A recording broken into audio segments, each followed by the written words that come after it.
Newly released Justice Department files related to Jeffrey Epstein, this is tough stuff, include an allegation involving President Donald Trump that we can't ignore. Now, I want to be clear about what this is and what this is not. And I don't know that everybody is necessarily doing a good job about explaining what these documents do and don't mean. The Department of Justice has released thousands of additional Epstein related documents. Many of these are heavily redacted. Now, in the middle of this, there's an FBI case file from October of 2020, which references an allegation of rape involving Donald Trump. The document does not identify the accuser. It does not conclude wrongdoing. It is not an adjudication of guilt, but the language is extraordinarily explicit and disturbing. Now, I'm going to tell you why I'm telling you about this document and not another one that many of you have written to me about in a moment.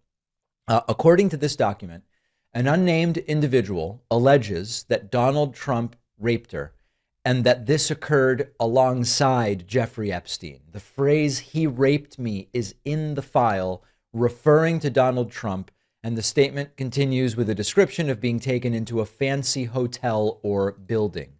Some of the text here is, as blank talked about his time meeting Donald Trump, blank immediately, blank demeanor went to stone cold. As blank stated, "he raped me." Blank said, "What?" As blank replied, Donald J. Trump had raped her along with Jeffrey Epstein. Blank noted some girl with a funny name, took me into a fancy hotel or building. That's how it happened. There is more to the document. We're publishing a link to it. You can check it out. Now, this is not a court ruling. This is not an adjudicated finding or a court verdict. This is an allegation recorded in an FBI file, now made public by the DOJ. The same file references a separate account from a limo driver who described a very concerning phone call involving Trump in 1995. According to that document, Donald Trump repeatedly mentioned Jeffrey during the call and made references to abusing some girl.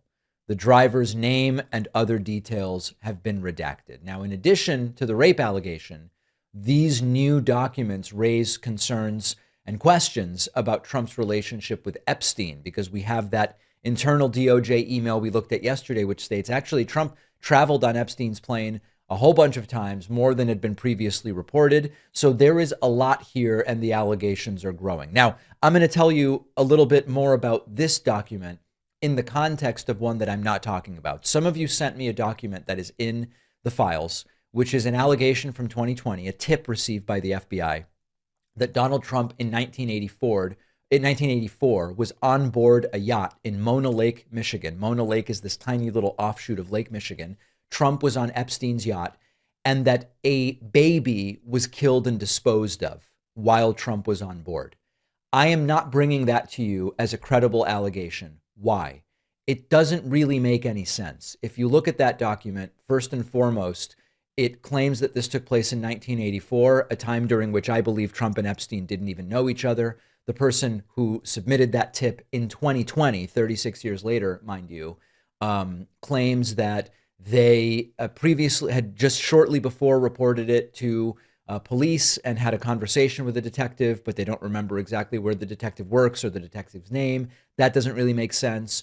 The idea that Epstein had a yacht in Mona Lake that would have been of a size that would have been suitable to Epstein, but wouldn't have needed such depth of water that it could have transited from Mona Lake to Lake Michigan. Like, none of that one makes sense to me.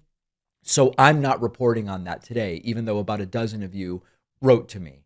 This document actually mirrors prior claims that had been made about Epstein and Trump together committing sexual assault. Those claims were later recanted,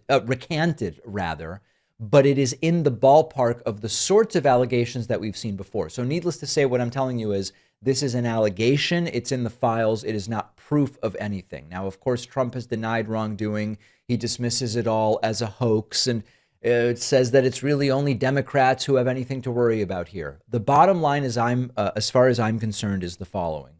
No one tip proves guilt. But what we are increasingly seeing is that allegations involving Donald Trump exist in federal files, And those are allegations that were never disclosed to the public until right now. That's the significance. And at minimum, it directly contradicts years of claims that Trump's name appears nowhere in any serious Epstein-related allegations. These claims do exist in black and white. It's in DOJ records, it's in FBI records, and the American public is now seeing information that was previously hidden. And of course, we're entitled to ask questions and to say that more information is necessary here. Questions about the specific allegations, questions about transparency, questions about the cover-up of these documents, and about why the materials are only coming out right now. So is this document proof that Trump raped someone? It is not. Is this document yet another data point of that type of allegation that we've seen before? Yes. Is the document a reminder that we were lied to about what was and was not in the Epstein files? Yes. Is the document another confirmation that once you consider Trump was told by Pam Bondi, you're in the files? Certainly the nature of that involvement in the files must have been part of that conversation, and therefore Trump certainly knew what would come out if the full files were released. What we now need to go to is the reality that many of us already knew, that we cannot believe anything Trump says about Epstein because he has now been provably caught lying. Let's discuss that next. Every time you Google your name, you will probably find dozens of sites that expose your personal information. This can include phone number, home address, family details. It's just sitting there waiting to be scraped or abused. Incogni is a privacy service. They go after these sites on your behalf. They contact the data brokers. They demand your data be removed, which the brokers are legally required to do. Incogni will automatically remove your information from hundreds of the biggest and most notorious data broker sites, but you're not just limited to those. You can use Incogni's custom removal if you find your info on a website outside of Incogni's default list. The team at Incogni will work to get that information removed.